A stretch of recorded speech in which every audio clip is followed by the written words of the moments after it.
Arriving very late to the waiting fleet in Brest, is SVL L'Azétique, the ultime to be sailed by Tom Leperche.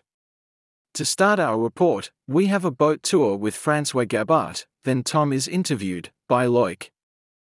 So here we are with François Gabart on his beautiful Ultime. How can you explain to the Aussie audience how it works? Welcome on board the Trimaran SVR L'Azétique. So we're on an Ultime boat. We're 5 boats like this in Le Havre for the Transat Jacques Vabre. This is big boat, 100 feet long, 23 meters wide, a mast a little bit more than 35 meters, and they are flying machines. So we have these big foils and big rudders, and we can fly when the speed of the boat is around 22-23 knots in approximately 12-13 knots of wind. So all the boats have quite the same topics. First of all, we have these big foils. We have a T-board with a flap at the end of the T-board, and on all the rudders we have the same with flap to control the fly of the boat. Okay. One of the things we work a lot on this boat is all aerodynamics. So the boat is quite nice. There is not so much that's going out, and all the cockpit is inside the main hull, and we can just have a look inside. Okay, here we go.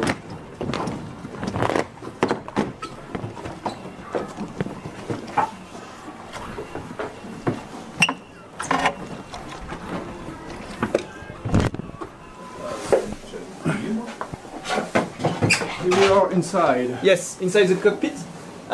So it's where we will spend a lot of time with the 2 winch on the back, 2 smaller winch in the front. We can do everything from here. We can grind. We have all the hydraulic pump that's just behind here. Then we can pilot the boat from here, which is electronic rudder. So in fact we control the autopilot with this, and we can you can steer the boat from here, and you have everything you need, and you see quite well, and you can be full protected from here. If I close here, even if it's a lot of water, you're still dry and protect. Just on the back of the boat, so you have 3 different spaces. Here I will say it's a little bit the living where we can live, so we can sleep here. There is a seat which usually is here. I don't know where the team put it, but I can do all the weather. So in fact we have a good seat here. So it's not here, but you can do weather, navigation, everything. You can also have the autopilot. You can speak with the guy who's handling the boat here. On the back you have the kitchen, small kitchen. Big kitchen. Big kitchen, of course. There are lots of space. No, actually, compared to the past boats, it's quite big. You're all inside, but this there is volume to be 2 or more on the boat. We can sail easily 6 people on this boat, and even more if we need. But it has been designed to sail from solo to 6 people. Okay, great. Another place here, just in front, around the daggerboard. So this is the daggerboard case here, and we have a lot of electronics, the oil for hydraulics, and if you're sailing solo, you don't have so much air. If you're sailing with a crew, you can have people sleeping here, and we have a lot of stuff here. But because it's in the center of the boat, so if we have weight to put on the boat, it's good to be around. And again, I'm not so big, but even a tall man can stand here. Yeah, it's something like nearly 2 meters. Yeah, approximately. Yeah. Then after we are just This is a front beam, just here, and after you can just go inside, but there is not so much to do. You can go all the way to the bow, but we try to not go there so often. I think that's it. Okay. Careful. Thank you so much, François. Bye bye.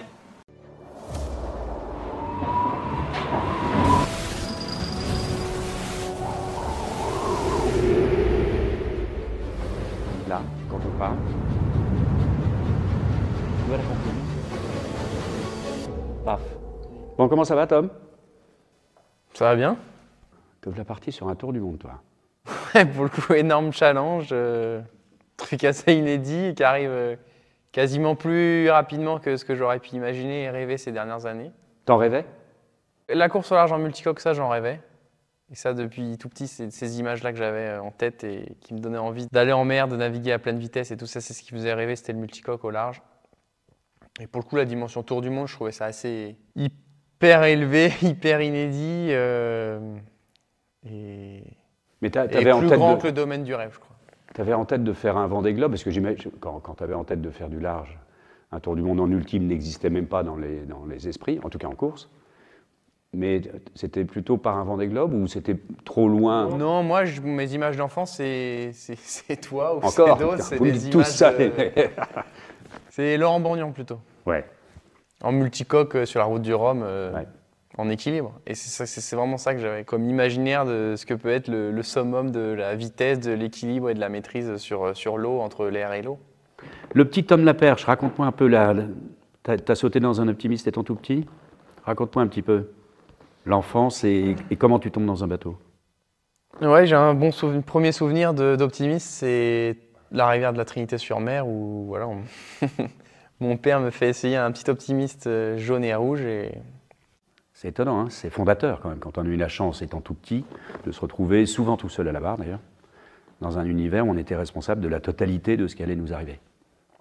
Et ça continue. Ouais, ça j'adorais. Les entraînements en dériveur enfant où tu pars tout seul avec ton optimiste ou ta planche à voile ou tout le mercredi après-midi, ça c'était vraiment un truc que j'adorais. Et la compétition elle-même? Ou la navigation d'abord, l'aventure? C'est d'abord la navigation, d'abord le fait d'être sur l'eau, d'être un peu responsable de ce que tu prépares avant de partir, de tes choix que tu fais sur l'eau, prendre tes trajectoires, régler ton bateau et puis le ranger après. Tu fais un peu de ça tout seul au final. Et la partie... Et la partie compétition, ça Ouais. arrive un peu plus tard, mais assez rapidement quand même, dans les séries jeunes en voile. Mais sur ce tour du monde qui arrive, là, c'est l'aventure avant tout qui est attractive ou ce sont les deux à chaque fois? C'est l'aventure de la compétition? Personnellement, moi, c'est plus l'aventure, être seul sur un multicoque autour du monde. C'est plus ça, c'est plus l'aventure d'aller passer du temps sur un bateau magnifique comme ça et profiter de ça. Mais toi, tu as déjà fait quelques étapes d'un tour du monde ou pas? Sur, je me souviens Ouais, plus. exactement. Ocean Race l'hiver dernier. Et ouais. Mm. Tu as découvert tes premiers albatros. Voilà, premiers albatros, océan Indien avec une mer un peu compliquée. Enfin, un peu tout comme dans ce que vous racontez. Comme dans tous. les bouquins, comme dans les films, c'est tout pareil. Étonnamment d'ailleurs. Après le Cap Horn, météo très difficile pour remonter l'Atlantique Sud, Ah oui. très instable. Alors il y a un de tes collègues de bureau qui dit que c'est un truc de vieux, un tour du monde Enfin de vieux, tout est relatif, mais en tout cas avec des débuts de cheveux blancs, quoique celui qui me l'a dit n'a pas de cheveux blancs encore, mais qu'il faut... c'est ça. L'expérience accumulée aiderait, paraît-il, à supporter ce que vous allez vivre. Moi, je me rends pas compte de tout sur cet exercice de tour du monde, de cette longueur de 40, 50, peut-être plus de jours en mer. L'attention qu'il faut avoir sur ces bateaux-là et être tout le temps à l'écoute du bateau, bah ça, c'est des trucs pour lesquels j'ai peu de références, en tout cas sur des durées aussi longues. Bah, c'est sûr que c'est la grosse différence par rapport aux autres.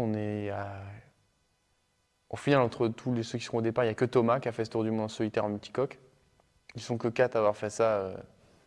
Dans l'histoire. Dans l'histoire des gens qui naviguent, donc non, ça fait pas grand monde. Et la préparation idéale, l'expérience idéale et les prérequis pour faire ce truc-là, on les connaît pas. Exactement. Mais ça veut dire que Est-ce que c'est un problème, justement? Est-ce que tu penses que c'est un problème d'imaginer que ne pas avoir fait de tour du monde jusqu'à maintenant? Ou au contraire, un avantage, justement? Est-ce qu'on se dit, j'ai peur de ce que je ne connais pas, ou est-ce que j'ai peur de ce que je connais déjà? Je crois qu'il faut avoir les deux. C'est un peu tout le temps jongler entre ces deux réponses-là. L'expérience, ça te permet d'être plus sage ou d'avoir une meilleure anticipation sûrement. Mais en même temps, d'avoir parfois déjà plein d'images et plein d'imprévus, plein de choses que tu peux avoir en tête que tu ignores si c'est la première fois et que tu y vas un peu dans l'insouciance. Et ça peut t'aider, je pense, à certains moments. Il y a des préparations spécifiques, mentales, psychiques, avec des intervenants extérieurs où tu te sens déjà à l'aise parce que tu sais que quand tu es en mer, tu es le plus heureux des hommes. Ou alors est-ce que tu essayes de compléter ta formation par des acquis extérieurs de gens qui viennent te guider, te driver, te coacher éventuellement? Non, je trouve la préparation, elle est quand même hyper globale, parce que l'exercice, il est long, il est physique, il est mental, il touche à beaucoup de domaines de compétences, du technique, à la limite ça, d'apprendre à savoir faire du bateau à voile. C'est presque la dimension qui a le moins à préparer, je dirais. Oui. Physique, c'est assez important, parce que les bateaux sont longs et que sur la durée, il faut qu'on soit capable de récupérer, d'être endurant et de ne pas se blesser. Et non, la dimension mentale, elle va être, je pense, essentiel pour performer, même faire face à tous les imprévus et la longueur de la course. Pour le coup, ouais, j'ai un préparateur mental. Et je crois que ce qui m'aide aussi pas mal, et dans toutes ces questions, dans ce choix aussi de faire cette course, c'est la relation que j'ai avec François. Évidemment. Tu n'as qu'une envie, c'est que ça parte le plus vite possible? Ou pour l'instant, il y a d'autres étapes Si je devais choisir là, entre avancer le départ ou le garder comme il est, je préfère le garder comme il est, ouais, ça me va bien. Non, parce que je sais que toutes les semaines et les quelques mois qui restent, j'ai de quoi progresser, de préparer, il y a plein de choses à faire. Ton cursus d'ingé et de compréhension, et même d'avoir participé à la création du bébé, ça aide, ça? Je pense que ça peut que aider. Ça, sur cursus d'ingé, c'est sûr que c'est... Dans la compréhension, dans la discussion avec les spécialistes dans les différents domaines, ça m'aide beaucoup. Je suis assez convaincu que ça permet d'être performant rapidement ou d'avoir plein de notions plus rapidement que si tu n'as pas ce cursus-là. Et de potentiellement résoudre des problèmes toi-même Et des problèmes, oui, il y en aura. Il y en a tout le temps. C'est pas forcément un peu bricoleur, un peu ingénieux et comprendre un peu les efforts et les contraintes à droite à gauche sur un bateau, ça, oui. Enfin, plutôt que de les résoudre, ça te permet surtout d'éviter de les créer, quoi, ou de les provoquer. L'idéal, ouais, c'est de ne pas les provoquer. Et du coup, moi, les objectifs, ils sont vraiment tournés. On faisait l'exercice l'autre jour, justement, avec préparateur mental. Un des trucs sur lesquels je serais le plus réceptif et qui me rendrait vraiment heureux, c'est d'avoir acquis une maîtrise sur la durée au fur et à mesure de cette course et d'être à l'arrivée d'un tour du monde. Avoir la jouissance de maîtriser parfaitement, je sais pas, mais d'avoir le sentiment que sur ce bateau, je suis à l'aise, tout est fluide, je sens les trucs. Et... Ouais. Mais tu l'as dit, de revenir meilleur que tu n'es parti, quoi. Ouais. Et la liste est longue dans ces objectifs, il y a ça, mais il y a plein de choses. Mais ça, je veux dire, c'est assez général. Après, si on va un peu plus dans les domaines, c'est faire une belle trajectoire, s'entendre bien avec l'équipe de routage, partager ça aussi. Et le résultat n'est pas... Le résultat le classement, sportif, le pas classement, en tête de liste. Pour moi, il n'est pas en tête. Non, pour moi, il est plutôt en bas de la liste. Ouais. Et que si tout se coche bien, c'est qu'a priori, le résultat, il sera génial. Oui.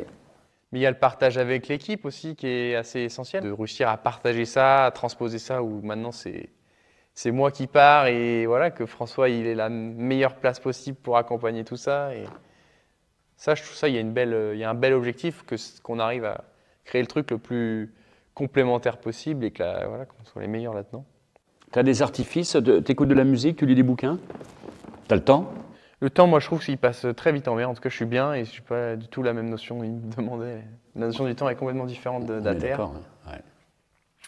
Et musique, de temps en temps, mais pas très fréquemment. Vraiment quand... C'est le dernier truc pour profiter si tout est génial, quoi. C'est quoi, tout est génial? À la limite, c'est plutôt des conditions où le stress n'est pas très important, où tu peux écouter de la musique En libérant un peu ton cerveau de la machine qui va vite, qui avance sur l'eau, tous les bruits sur lesquels il faut avoir une attention permanente, là, tu te dis que c'est un peu moins important et que tu peux écouter de la musique. Et ça arrive souvent? Et ça arrive, du coup, c'est plutôt dans des conditions où le vent est un peu moins fort. Bien sûr. Après, tu peux faire des extrêmes, hein, écouter du Mozart dans la tempête. Oui, ça tu peux le faire, tu as le choix, mais naturellement, je sais pas ce que je ferais, je pense. Non. En fait, ça arrive vachement rarement, des conditions parfaites. Parce que vous allez tellement vite, vous vous déplacez des conditions parfaites à des conditions moins bonnes, assez rapidement. Ouais. On est au boulot tout le temps. Hein. En rythme de sommeil, il y a quelque chose qui va changer par rapport à ce que tu as vu jusqu'ici? Ça, c'est vraiment nouveau aussi, hein, cette durée de course. Je ne connais pas exactement le sommeil qu'il faudra.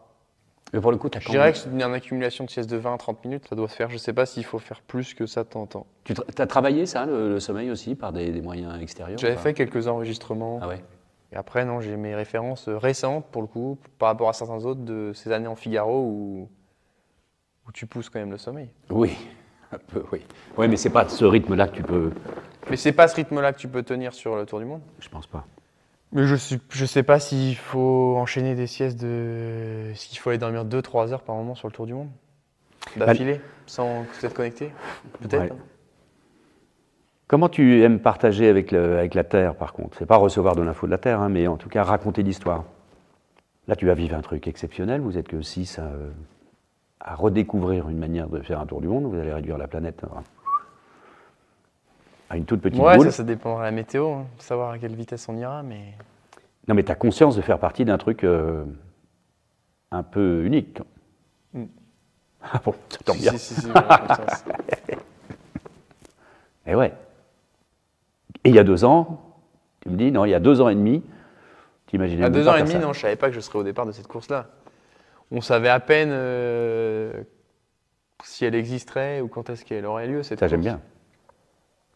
En termes de confort relatif de tous nos bateaux à voile qui vont vite, toi qui as fait et de l'IMOCA et de ces deux engins très différents, monocoques qui volent et multi qui volent, il y en a un peu moins confortable que l'autre? L'IMOCA, beaucoup moins confortable, ça c'est sûr, mais si tu fais un peu les ratios de taille de coque ou de surface de contact entre la coque d'un IMOCA qui doit affronter une vague et l'étrave d'un trimaran, tout de suite tu vois la différence de contact qu'il peut y avoir. Et puis ces bateaux ont un vol qui est un peu plus stabilisé qu'un IMOCA, et puis des bateaux un peu plus gros aussi. Non, mais c'est presque confort. Donc en confort, par rapport à beaucoup de classes de bateaux, c'est même hyper impressionnant. C'est là où ces ultimes, ils sont quand même merveilleux à naviguer. Chaque fois que je rentre, je crois que j'ai le sourire de me dire c'est dingue ce qu'on a fait. Et tu fais du près dans 20 nœuds de vent et de la mer, il y a quand même beaucoup de bateaux sur lesquels tu évites d'y aller ou si tu peux, c'est pas le meilleur moment. Mais la préservation matérielle, l'anticipation sur une durée comme ça, est-ce qu'il faut justement le dosage, de savoir ralentir quand les conditions météo, j'imagine, enfin surtout d'état de mer, sont un peu complexes, ou c'est tout le temps à fond et tu penses que l'effort physique, enfin du moins structurel est le même? Non, mais oui, la dimension technique, c'est sûr qu'on l'aura tout le temps. Moi, je l'ai tout le temps en tête de me dire est-ce que ça force, est-ce que ça force pas, est-ce que. Tu as beaucoup de paramètres, d'alarmes, de gestion comme ça? Ouais, rationnellement, oui, on a pas mal de capteurs, de mesures, de fibres optiques dans nos appendices, dans les plateformes, avec des alarmes, des seuils à pas dépasser ou en tout cas à être alerté si on les dépasse. Je pense qu'il y a quand même une dimension un peu en plus subjective qu'il faut être capable de gérer. Et même si c'est un concentré de technologie, les bateaux, et qu'on a plein de mesures, que ces mesures-là elles reviennent à terre, que tout peut sonner en rouge. Il y a des moments, mine de rien, je suis sûr que tu peux forcer et avoir tout dans le rouge et c'est pas si grave. Ben oui. Il faut le faire. Oui. Si tu veux aller vite. Et puis il y a des moments où il faut se rendre compte que c'est sollicitant. Mais ce curseur-là, il n'est pas facile à mettre. Et avec la fatigue, je pense qu'il est encore plus difficile parfois de savoir de quel côté t'es. Et d'un côté, pas se flageoler parce que tu penses que tu abîmes tout, alors qu'en fait... En fait, tout va bien, faut enfin, y ou aller. presque. Ouais. Et puis l'inverse où tu peux être dans l'euphorie, tu t'éclates et en fait tu vois que ça va vite et tout, mais c'est trop fort pour le matériel, pour ce qui reste à faire sur le bateau. Le dosage. Oser, vous savez faire, doser, ça va être le truc. C'est long, hein, comme belle histoire. Je veux bien te croire.